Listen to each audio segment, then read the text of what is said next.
Kerala state film development കോർപ്പറേഷന്റെ സർക്കാർ ഉടമസ്ഥതയിലുള്ള രാജ്യത്തെ ആദ്യത്തെ OTT C space platform March 7 രാവിലെ 9:30 തിരുവനന്തപുരം കൈരളി തിയേറ്ററിൽ മുഖ്യമന്ത്രി പിണറായി വിജയൻ ഉദ്ഘാടനം ചെയ്യും. സാംസ്കാരിക വകുപ്പ് മന്ത്രി സജി ചെറിയാൻ ചടങ്ങിൽ അധ്യക്ഷത വഹിക്കും. പൊതുവിദ്യാഭ്യാസ തൊഴിൽ വകുപ്പ് മന്ത്രി വി ശിവൻകുട്ടി, ഭക്ഷ്യ സിവിൽ സപ്ലൈസ് മന്ത്രി GR Anil, MLA Antony Raju, mayor Arya Rajendran, KSFDC chairman Shaji N Karun, സാംസ്കാരിക വകുപ്പ് സെക്രട്ടറി മിനി ആന്റണി, സാംസ്കാരിക വകുപ്പ് director N Maya, KSFDC MD KV Abdul Malik, കലാസാംസ്കാരിക മേഖലയിലെ മറ്റു പ്രമുഖർ ചടങ്ങിൽ പങ്കെടുക്കും.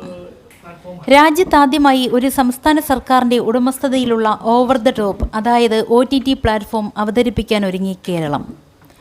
ഉള്ളടക്കത്തിലും പ്രചാരണത്തിലും OTT മേഖലയിൽ വർദ്ധിച്ചു വരുന്ന അസന്തുലിത അവസ്ഥകളോടും വെല്ലുവിളികളോടും ഉള്ള പ്രതികരണമാണ് സി സ്പേസിലൂടെ സാധ്യമാക്കുന്നതെന്ന് പ്രശസ്ത ചലച്ചിത്ര സംവിധായകനും കേരള സംസ്ഥാന ചലച്ചിത്ര വികസന കോർപ്പറേഷൻ ചെയർമാനുമായ ഷാജി N കരുൺ ഇന്ന് നടന്ന പത്രസമ്മേളനത്തിൽ പറയുകയുണ്ടായി.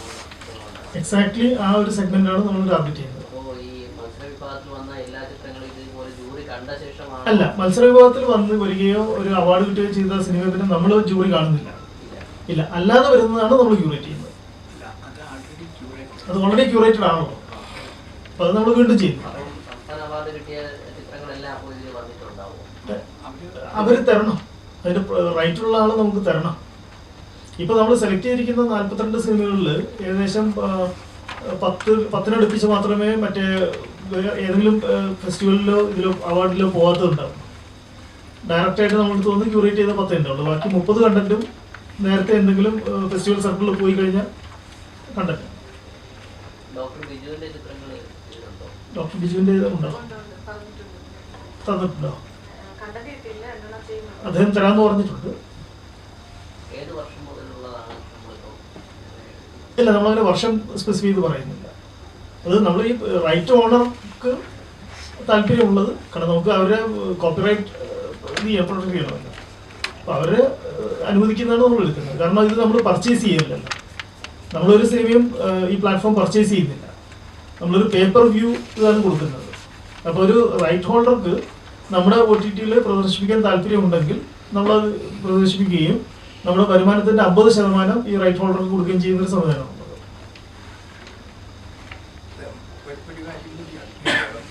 ഒന്ന്, ഈ ഇത് വരുന്നുണ്ട്, OTT പ്ലാറ്റ്ഫോം വരുന്നുണ്ട്, ഇതൊരു ഡിജിറ്റൽ ആർക്കൈവ് ആയിരിക്കും.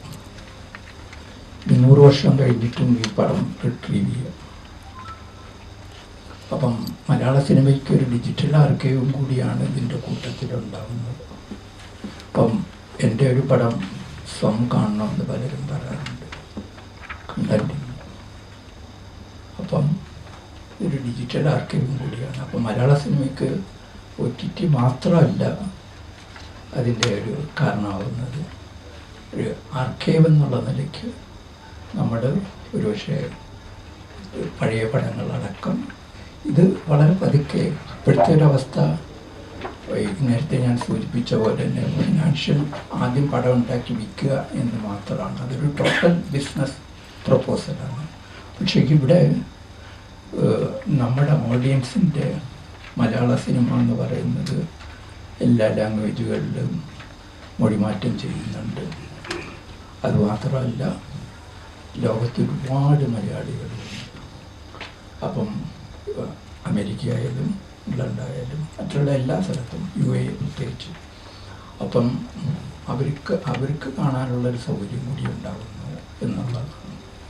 അപ്പം അവരെ സംബന്ധിച്ചിടത്തോളം വളരെ ചെറിയൊരു തുകയാണ്. അപ്പം അതിൽ പകുതി പ്രൊഡ്യൂസർക്ക് വേണ്ടിയിട്ട് പോകുന്നു. നല്ല സിനിമ ഉണ്ടാക്കുന്ന ആൾക്കാർക്ക് പണ്ടൊരു ക്രൗഡ് ഫണ്ടിങ് ആയിരുന്നു.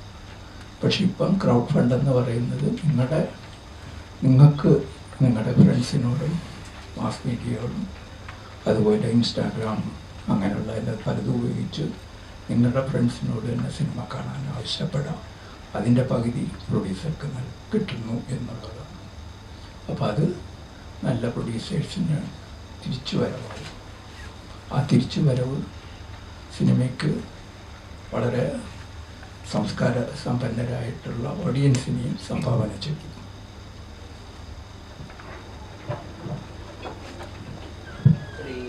ചെറിയ ഉള്ളടക്കങ്ങളെന്ന് ഉദ്ദേശിക്കുന്നത് എന്താണ്? ഷോർട്ട് ഫിലിംസ് അത് നമ്മൾ സ്വീകരിക്കുന്നുണ്ട്. ഉണ്ട്. ഫീച്ചർ ഫിലിം മാത്രമല്ല, നമ്മൾ ഡോക്യുമെന്ററീസ് ഉണ്ട്, ഷോർട്ട് ഫിലിംസ് ഉണ്ട്. അപ്പോൾ അതിപ്പോൾ ഇപ്പോൾ ഈ 42 നമ്മൾ അപ്ലോഡ് ചെയ്തിട്ടുള്ളതിൽ 6 ഷോർട്ട് ഫിലിംസും ഡോക്യുമെന്ററീസും ഒരു ഷോർട്ട് ഫിലിം.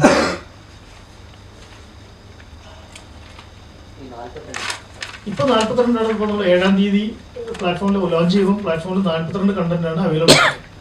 അതിൽ 35 സിനിമയുള്ളൂ. ബാക്കി 7-ൽ 6 ഡോക്യുമെന്ററിയും 1 ഷോർട്ട് ഫിലിമും ഉണ്ട്.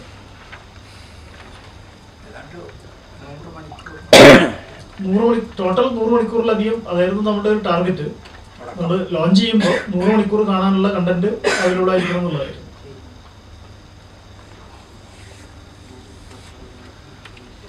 ഈ സിനിമകൾ നമ്മൾ കാണുമ്പോൾ ഇപ്പം ഒരു സിനിമ കണ്ടു കഴിഞ്ഞാൽ സ്വാഭാവികമായിട്ട് നമുക്ക് ഇപ്പം ഇപ്പോഴത്തെ പുതിയ സംവിധാനം വെച്ചിട്ട് സ്റ്റാർ റേറ്റിംഗ് കൊടുക്കുന്ന സംവിധാനമുണ്ട്. അപ്പോൾ അങ്ങനെ എന്തെങ്കിലും ഈ സ്പേസിൽ കാണുന്ന ആൾക്ക് അവൈലബിൾ ആണ്? ആ സിനിമയെക്കുറിച്ച് നമ്മുടെ അഭിപ്രായം പറയാനുള്ള ഒരു കമന്റ് ബോക്സ് അങ്ങനെ എന്തെങ്കിലും നിലവിലില്ല, നമുക്ക് ആഡ് ചെയ്യാൻ പറ്റും. ശ്രദ്ധിക്കേണ്ട ഒരു ഇതാണ്, ഒരു റേറ്റിംഗ് നോക്കട്ടെ.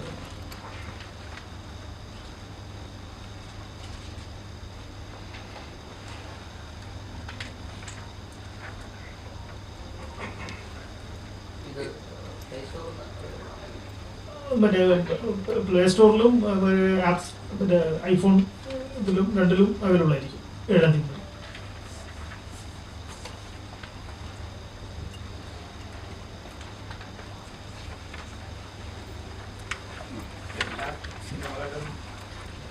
എല്ലാ സിനിമകളും റേറ്റിംഗ് ഇല്ലാതെ തന്നെ അടുത്ത മണിക്കൂർ അറിയും. അങ്ങനൊരവസ്ഥ എത്തി. അപ്പോൾ അതുകൊണ്ട് ശരിക്കും പറഞ്ഞു കഴിഞ്ഞാൽ ഈ കൾച്ചറൽ ഇപ്പം നമ്മുടെ ഒരു നാടകം കാണാൻ പോകുന്ന മാതിരിയാണ്. അപ്പം ഒരു ഇൻഡിവിജ്വൽ ആണ് വാസ്തവത്തിൽ മറ്റേ ആൾക്കാരോട് പോയി കാണാൻ പറയുന്നത്. അപ്പം ഈ റേറ്റിംഗ് എന്ന് പറയുന്നത് വാസ്തവം പറയുകയാണെങ്കിൽ ആരാണ് അത് ഹാൻഡിൽ ചെയ്യുന്നത് എന്നുള്ളതാണ്.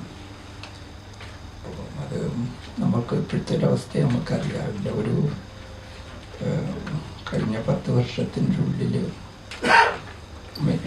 ഞാൻ തന്നെ അത്ഭുതപ്പെടുത്തുന്നതിൻ്റെ ഒരു 1994 കാനിൽ സൗമ കോമ്പറ്റീഷന് പോയത്.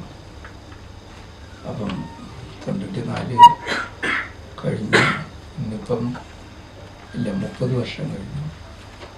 ഇന്ത്യയിൽ എത്രയോ ഫിലിം മേക്കേഴ്സ് ഉണ്ട്. അവിടെ കോമ്പറ്റീഷനിൽ കൊണ്ടെത്തിക്കാൻ സാധിക്കാത്തതിൻ്റെ സങ്കടം ഞാൻ അനുഭവിക്കുന്നു. കാരണം എന്തുകൊണ്ട് അതെത്തിയില്ല എന്ന് ചോദിച്ചാൽ നമുക്ക് പടം ഇല്ലാത്തത് കൊണ്ടാണോ അതോ അതിൽ ശ്രദ്ധിക്കാത്തത് കൊണ്ടാണോ എന്നുള്ളതാണ്. പിന്നെ നമ്മൾ ഈ റേറ്റിങ്ങിലേക്ക് വരുമ്പോൾ അതിന് ശരിക്കും വേറൊരു ടെക്നോളജി ഇൻട്രൊഡക്ഷൻ അതിലുണ്ട്. എന്നുവെച്ചാൽ നമ്മളൊരു ഈ അനലിറ്റിക്സ് പ്ലാറ്റ്ഫോം ഇതിനെ കൂടെ നമ്മൾ പ്ലാൻ ചെയ്യുന്നു. പക്ഷേ ഈ ഒരു അനലിറ്റിക്സിലേക്ക് നമുക്ക് പോകണമെന്നുണ്ടെങ്കിൽ ഒരു മാസ് ഡാറ്റ വേണം. അപ്പോൾ നമുക്കൊരു വൈഡർ വ്യൂവർഷിപ്പ് കിട്ടിയതിന് ശേഷമാണ് ആ തരത്തിലുള്ള ഒരു അനാലിസിസ് നടത്താൻ പറ്റുക. കാരണം സാധാരണ ഇവർ ചെയ്യുന്നത് OTT പ്ലാറ്റ്ഫോമിൽ ചെയ്യുന്നത് ഒരാൾ എത്ര മിനിറ്റ് കണ്ടു എന്നുള്ളത് നമുക്ക് എടുക്കാൻ പറ്റും. അപ്പോൾ ഒരാൾ ഒരു പടം കാണാൻ തുടങ്ങിയിട്ട് 10 മിനിറ്റ് കൊണ്ട് നിർത്തിപ്പോയി എന്നുണ്ടെങ്കിൽ ഇറ്റ്സ് ആൻ ഇൻഡിക്കേറ്റർ ഓഫ് പടത്തിൻ്റെ വ്യൂവർഷിപ്പിൻ്റെ ഒരു ഇൻഡിക്കേറ്ററാണല്ലോ. പക്ഷെ അത് ആ ലെവലിലേക്ക് നമുക്ക് പോകണമെന്നുണ്ടെങ്കിൽ നമുക്കൊരു കുറച്ചുകൂടി മാസമായിട്ടുള്ളൊരു വ്യൂവർ ബേസ് ആയി കഴിഞ്ഞതിന് ശേഷമേ നമ്മളത് ചെയ്ത് അർത്ഥം. അപ്പോൾ നമ്മളിപ്പോൾ 42 പടവും അതിൻ്റെ വ്യൂവർഷിപ്പും മാത്രം വെച്ചിട്ട് അങ്ങനെ എക്സസൈസ് ചെയ്യുമ്പോൾ അതൊരു മീനിങ് ഫുൾ എക്സസൈസ് ആവില്ല.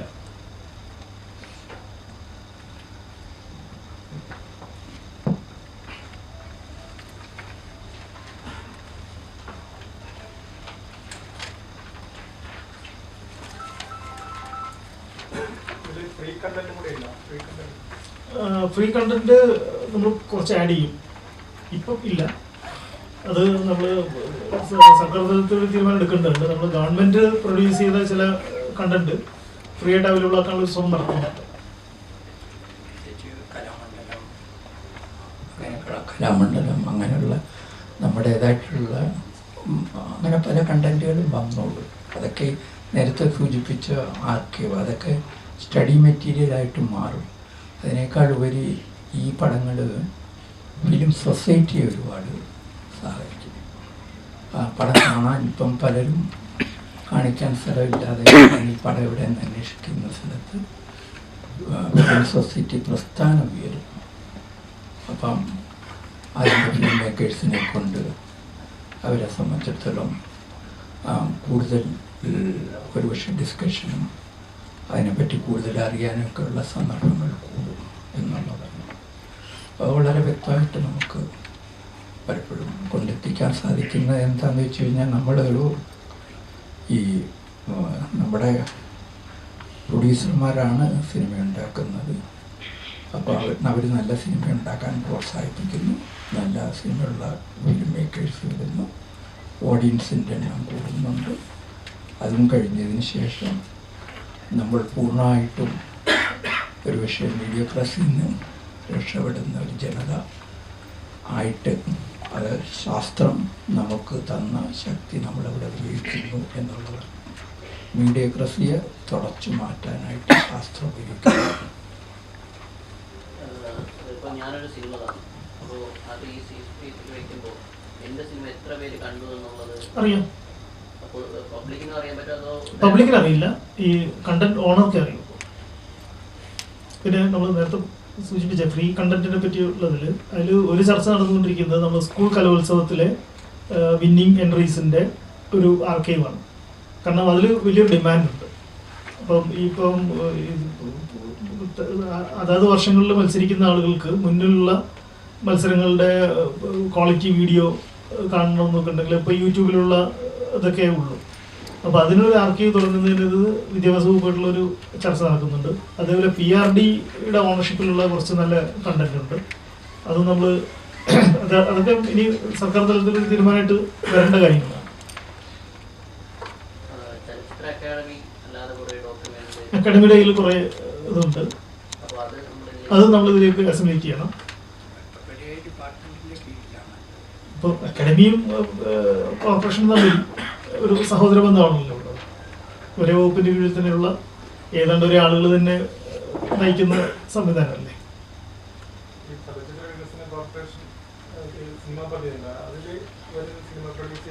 അത് നിർബന്ധമായിട്ട് നമ്മൾ ഇത് ചെയ്യുന്നുണ്ട്. അത് ഫോർ ദ ടൈം ബീങ് അല്ല, അതിനൊരു സർക്കാർ തീരുമാനം വേണം. അതേപോലെ നമ്മൾ ഈ OTT പ്ലാറ്റ്ഫോമിൽ ലിങ്ക് ചെയ്തിട്ട് ആലോചിക്കുന്ന വേറൊരു പദ്ധതിയാണ് ഈ ഫിലിം ക്ലബ്ബുകളുടെ ഡെവലപ്മെൻറ്റ്.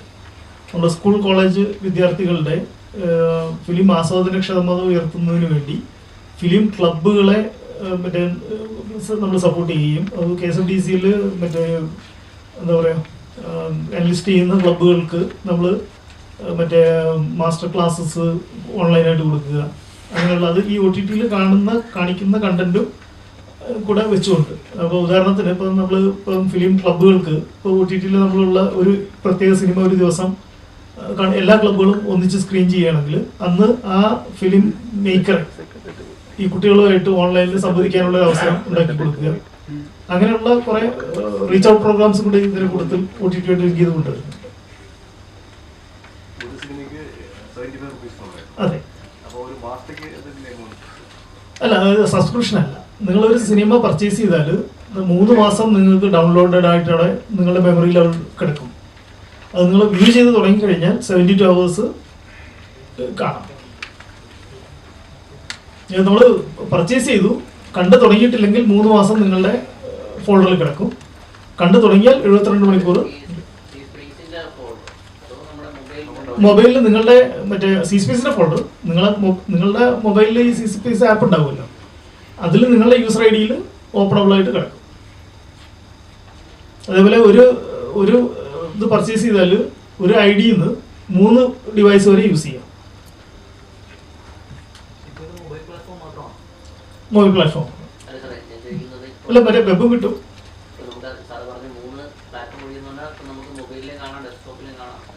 അതെ, 3 ഡിഫറെന്റ് ഡിവൈസസ്, ഫോണിലാവാം, ഐപാഡിലാവാം. മതി. അപ്പോൾ 3 ഡിവൈസ് എന്ന് പറയുമ്പോൾ ഒരു ഫാമിലിയിൽ ഒരാൾ പർച്ചേസ് ചെയ്താൽ അവർക്ക് ബാക്കിയുള്ളവരുടെ ഡിവൈസിലും കാണാമെന്നുള്ള.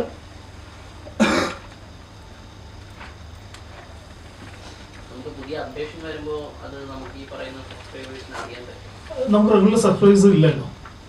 അപ്പോൾ നമ്മൾ ഈ ആപ്പ് ഡൗൺലോഡ് ചെയ്ത ആൾക്കാർക്ക് അവരുടെ ഫോണിൽ മെസ്സേജ് കിട്ടും.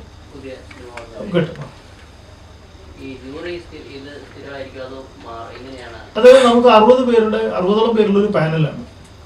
അപ്പം ഈ എല്ലാ സിനിമയും ഒരേ ജൂറി അല്ല കാണുന്നത്. അതിൽ നിന്ന് റൊട്ടേഷനിൽ 3 പേര് വെച്ചാണ് കാണുന്നത്, സെൻസർ ബോർഡ് പോലെ. അതായത് ഒരു ഫിക്സഡ് ആയിട്ട് 3 പേരെ 4 പേരെ നമ്മൾ വെച്ചിട്ട് അവർ മാത്രം കണ്ടുകൊണ്ടിരിക്കുകയല്ല, നമ്മുടെ ഒരു പാനൽ ഓഫ് ജൂറീസ് ആണ്. അപ്പോൾ അത് റൊട്ടേഷനിൽ പോയിട്ടുണ്ട്. അതായത് പ്രമുഖരുടെ പേരുകൾ പറഞ്ഞു തന്നിട്ടുണ്ട്. 60ഓളം പേരുണ്ട് മൊത്തം. ഒക്കെ അറിയപ്പെടുന്ന ക്രിയേറ്റീവ് റൈറ്റേഴ്സും ഒക്കെ ആയിട്ടുള്ള ആൾക്കാരുണ്ട്. ഫോർ ദ ടൈമിങ് ഇല്ല. പക്ഷേ ഞാൻ പറയില്ലേ, നമ്മൾ ഈ ഫിലിം ക്ലബ്ബുകൾ കാര്യമായിട്ട് സ്റ്റുഡൻസിനെ ടാർഗറ്റ് ചെയ്തിട്ടുള്ളതാണ്.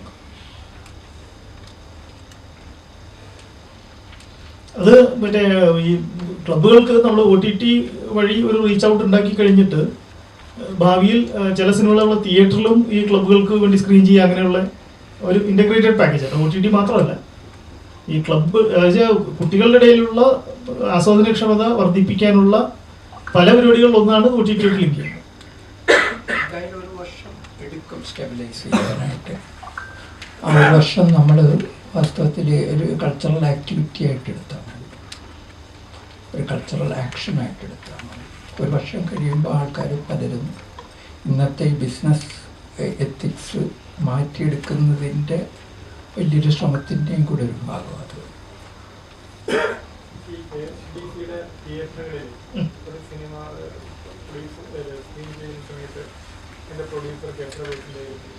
അത് നമ്മൾ സാധാരണ കൊമേഴ്ഷ്യൽ ടേംസ് തന്നെയുള്ളൂ.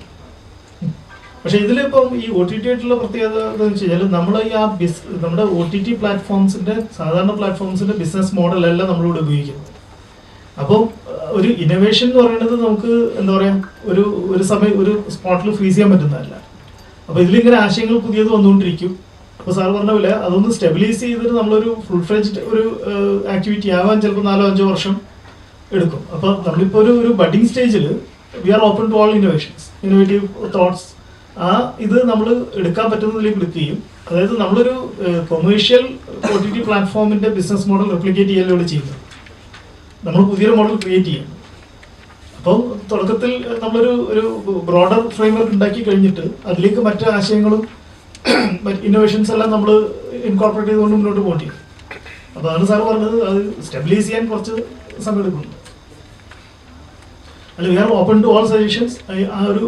ഈ ഒരു ബ്രോഡർ ഫിലോസഫിക്കകത്ത് നിന്നുകൊണ്ടുള്ള സജഷൻസിന് ഞങ്ങൾ ഓപ്പണാണ്.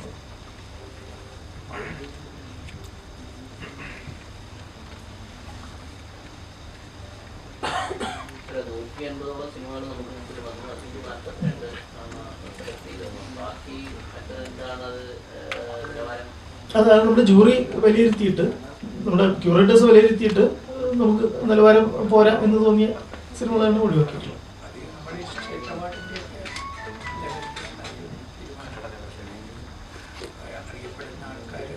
അറിയപ്പെടുന്ന ആൾക്കാർ അവരെ ജഡ്ജ് ചെയ്യണമെങ്കിൽ അല്ലെങ്കിലുള്ള ഒരു ഇഷ്യൂ എന്താണെന്ന് വെച്ചാൽ ഞങ്ങൾ തീരുമാനം എടുക്കാൻ പറ്റില്ല. പിന്നെ അലിഗേഷനും ഇഷ്യൂസും ഒക്കെ ആയിട്ട് മാറും. പക്ഷേ അറിയപ്പെടുന്ന ആൾക്കാർ ഇത് 3 പേരാണ്. അവരുടെ അതിനകത്ത് പല പാരാമീറ്റേഴ്സും ഉണ്ട്, 10-15 പാരാമീറ്റേഴ്സ് ഉണ്ട്. അതിൽ ഏറ്റവും കൂടുതൽ മാർക്ക് കിട്ടിയ സിനിമയായിരിക്കും സെലക്ട് ചെയ്യുന്നത്.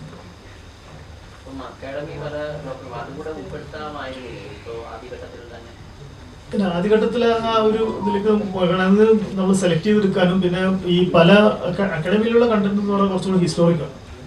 അപ്പോൾ അതിലുള്ളത് പലതും ഡിജിറ്റലായിട്ട് അവൈലബിൾ അല്ല. ഡിജിറ്റലാണെങ്കിൽ തന്നെ ക്വാളിറ്റി പ്രശ്നമുള്ളതുണ്ട്. അപ്പോൾ അതിൽ പല പ്രൊഡക്ഷൻസ് അവരുടെ കുറവാണ്. പ്രൊഡക്ഷൻ ഇല്ലല്ലോ. ഞാൻ തന്നെ ഉണ്ടാക്കിയത് കൊണ്ട് പ്രൊഡക്ഷൻ ഒഴിവാക്കിയിട്ടുള്ള ഒരു ആർട്ടിക്കിൾ ഓഫ് മെമ്മോറാണ്ടാണ് അതിനകത്ത് എഴുതിയിരിക്കുന്നത്. അപ്പോൾ അതുകൊണ്ട് അവർക്ക് പ്രൊഡ്യൂസ് ചെയ്യാൻ പറ്റില്ല. ഞങ്ങൾക്ക് KSFDCക്ക് പ്രൊഡ്യൂസ് ചെയ്യാൻ പറ്റുള്ളൂ. അപ്പോൾ അത് കൂടാതെ മാത്രമല്ല, ഈ ശരിക്കും പറഞ്ഞു കഴിഞ്ഞാൽ ഈ പ്രൊഡക്ഷൻ എന്ന് പറയുമ്പോൾ ഇപ്പം അതിന് കോസ്റ്റ് ഉണ്ട്. ഉദാഹരണമായിട്ട് ഒരു BBC ഡോക്യുമെൻ്ററി എന്ന് പറയുന്നത് അടുത്ത കാലത്ത് ഷേക്സ്പിയറെ കുറിച്ചിട്ടുള്ള ഒരു വെബ് സീരീസ് ചെയ്തത് 20 മില്യനാണ്. അപ്പോൾ അതൊക്കെ ഇലാബറേറ്റായിട്ട് അത് ഗ്രാജുവലായിട്ട് നമ്മൾ ആലോചിച്ച് കൊണ്ടുവന്ന് എത്തിക്കുന്ന സന്ദർഭം. ഇതൊക്കെ കുറേ കഴിയുമ്പോൾ ഈ കാഴ്ച എന്ന് പറയുന്ന സിനിമ എന്ന് പറയുന്ന ആ ലാംഗ്വേജിൽ ഒരുപാട് ആൾക്കാർ വരും. പക്ഷെ നല്ലത് കണ്ടുപിടിക്കുക എന്നുള്ളത് ഇനിയിപ്പോൾ ക്യൂറേറ്റ് ചെയ്തേ പറ്റും. പണ്ട് 15 പടത്തിൽ കൊള്ളാമെന്ന് പറയാൻ നമുക്ക് കയ്യിലെണ്ണിക്കൊണ്ട് പറയാം. ഈ 200 പടത്തിൽ ഏതാ നല്ലതെന്ന് പറയും. അപ്പോൾ ക്യൂറേറ്റ് ചെയ്തല്ലേ പറ്റൂ. നമ്മുടെ ഈ ഇത് ക്വാളിറ്റി ബേസ് എങ്ങനെയാണ്? അതേ പോലെ ഏതാണ്ട് 30 പടങ്ങൾ ഏതെങ്കിലും അവാർഡ് കിട്ടിയതോ മറ്റേ ഫെസ്റ്റിവൽ സർക്കിളിൽ വന്നതോ 4K. പിന്നെ നമ്മൾ ഈ ഒരു ഇതാണ് ഈ ക്രൗഡ് ഫണ്ടിങ്ങിനുള്ള ഒരു സാധ്യത. ഇപ്പോൾ ഒരു പുതിയൊരു ഫിലിം മേക്കർക്ക് സിനിമ നിർമ്മിച്ചു കഴിഞ്ഞാൽ ഇപ്പം തിയേറ്റർ പ്രസൻസ് മാത്രം വെച്ചിട്ടാണെങ്കിൽ അയാൾക്ക് മറ്റേ ഇത് വയബിളാക്കി കൊണ്ടുപോകാൻ കഴിയില്ല എന്നുള്ളത് ഉറപ്പാണ്. കാരണം ഒരു പുതിയ സിനിമ തിയേറ്ററിൽ ഹിറ്റായിട്ട് നമുക്കറിയാലോ. ഇപ്പോൾ കഴിഞ്ഞ വർഷം നമ്മൾ എടുക്കുകയാണെങ്കിൽ കേരളത്തിൽ സെൻസർ ചെയ്തത് ഏകദേശം 250 അടുത്ത് സിനിമകളാണ്. അതിൽ 150 തിയേറ്ററിൽ വന്നിട്ടുള്ളൂ, റിലീസായിട്ടുള്ളൂ. ആ 150-ൽ 10 പടമേ ബ്രേക്ക് ഈവൻ ആയിട്ടുള്ളൂ. അപ്പോൾ ഒരു ചെറിയൊരു ശതമാനമാണ്. ആ ബ്രേക്ക് ഈവൻ ആവുന്ന 10 പടം എന്ന് പറയുന്നത് മിക്കവാറും പ്രമുഖരുടെയും വലിയ പ്രൊഡക്ഷൻ ഹൗസസിൻ്റെ ആയിരിക്കും. അപ്പം നമുക്ക് ഈ ഒരു പുതിയ ഫിലിം മേക്കർക്ക് നല്ലൊരു സിനിമ എടുത്തു കഴിഞ്ഞാൽ അതിനുള്ള ക്രൗഡ് ഫണ്ടിങ് എടുക്കുന്നതിന് ഈ OTT പ്ലാറ്റ്ഫോം ഒരു യൂസ്ഫുൾ ഇതായിരിക്കും. കാരണം നമ്മൾ തിയേറ്റർമാരി പിറ്റേന്ന് എക്സിറ്റ് ചെയ്യുന്നില്ലല്ലോ, ഈ കണ്ടന്റ് ഈസ് അവൈലബിൾ. അപ്പം ഒരു മറ്റേ അവരെ സുഹൃത്തുക്കൾ വഴിയോ സോഷ്യൽ മീഡിയ വഴിയോ നടത്തുന്ന ഒരു ക്യാമ്പയിൻ വഴി കൂടുതൽ ആൾക്കാരെ കൊണ്ട് ഇത് കാണിക്കാനും അവരുടെ ഒരു ഫിനാൻഷ്യൽ ഒരു സാമ്പത്തികമായിട്ടുള്ള ടാർഗറ്റ് അച്ചീവ് ചെയ്യുന്നതിനും ഈ പ്ലാറ്റ്ഫോം ഉപയോഗിക്കാൻ പറ്റും. അതാണ് വലിയൊരു അഡ്വാൻറ്റേജ് ഉണ്ട് പ്രൊഡ്യൂസർക്കാണ്. നമ്മുടെ അൾട്ടിമേറ്റായിട്ട് നമ്മൾ എന്ത് ചെയ്യേണ്ട ഒരു ഉത്തരം എന്ന് പറയുന്നത് പ്രൊട്ടക്ട് യുവർ നെക്സ്റ്റ് ജനറേഷൻ. അപ്പോൾ അതാണ് എൻ്റെ ഉദ്ദേശം. ഈ സാംസ്കാരിക രംഗത്ത് സിനിമ മാത്രമായിട്ട് ഇതിനെ കാണരുത്. അടുത്ത ജനറേഷനെ നമ്മൾ മോൾഡ് ചെയ്യുക എന്നുള്ള ലൈക്ക് യുവർ ചൈൽഡ്.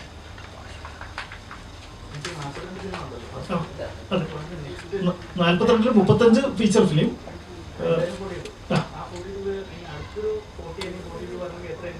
അല്ല, ഇത് കണ്ടിന്യൂസ് പ്രോസസ്സാണ്. ഇത് നമ്മൾ 7ാം തീയതിയിലുള്ള കൗണ്ട് പറയുന്നതേ ഉള്ളൂ. ഇതൊരു കണ്ടിന്യൂസ് പ്രോസസ്സാണ്. അല്ല, അത് നമ്മൾ അവർക്ക് അയച്ചു കൊടുക്കുകയാണ് ചെയ്യുന്നത്. അവർ ഒരിടത്തിരുന്ന് കാണുകയല്ല. നമ്മൾ അവർക്ക് കണ്ടന്റ് ലിങ്ക് അയച്ചു കൊടുത്തിട്ട് അവർ നോക്കിയിട്ട് അവർ വീട്ടിലിരുന്നിട്ട് തന്നെയാണ് കാണുന്നത്.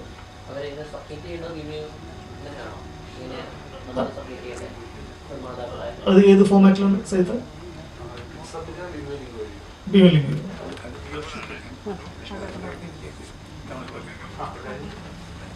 പിന്നെ ഇതുള്ളത് ഇപ്പോൾ ഞങ്ങൾ പ്രതീക്ഷിക്കുന്നത്, ഇപ്പോൾ നമ്മൾ ലോഞ്ചിങ് ഫംഗ്ഷനോടുകൂടി ഇതിനൊരു മീഡിയ കവറേജ് കിട്ടിക്കഴിയുമ്പോൾ കൂടുതൽ പടങ്ങൾ ഇതിലേക്ക് വരും എന്നുള്ളൊരു പ്രതീക്ഷയുണ്ട്. കാരണം ഇപ്പം നമ്മൾ കൊടുത്തൊരു ചെറിയൊരു പേപ്പർ ആഡും പിന്നെ ഈ പരിചയക്കാർ തമ്മിലുള്ള സംസാരത്തിൽ നിന്ന് വന്ന ഇതാണ് ഈ 150ഓളം സിനിമകൾ.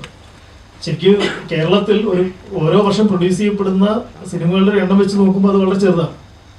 അപ്പം താങ്കൾ പറഞ്ഞ പോലെ ഈ 42 അടുത്ത ബാച്ച് എന്നുള്ളതല്ല, ഇത് കണ്ടിന്യൂയിങ് പ്രോസസ്സാണ്. ആ പ്രോസസ്സ് സ്പീഡ് കൂടുമെന്നുള്ളതിനാണ് ഞങ്ങൾ പ്രതീക്ഷിക്കുന്നത്. എല്ലാത്തിലും തുടക്കം പോലെ എല്ലാവരും സസ്പീഷ്യസ് ആണ്. അപ്പം അത് ആയി വരുമ്പോൾ ഗ്രാജുവലി ബിൽഡപ്പ് ചെയ്യും. അതെ കൊടുക്കണം. അതെ ഈ ചെലവിൽ അത് തുടക്കത്തിൽ ഒരു കുറച്ച് വർഷങ്ങളിലേക്കെങ്കിലും ഇത് ഒരു സെൽഫ് സസ്റ്റൈനിങ് ആയിട്ട്, സാമ്പത്തികമായിട്ട് സെൽഫ് സസ്റ്റൈനിങ് ആയിട്ടുള്ള ഒരു ആക്ടിവിറ്റി ആവില്ല. അപ്പോൾ അത് ഗവൺമെൻറ് സപ്പോർട്ടോടുകൂടി തന്നെയാണ് നമ്മളിത് നിലനിർത്തുന്നത്.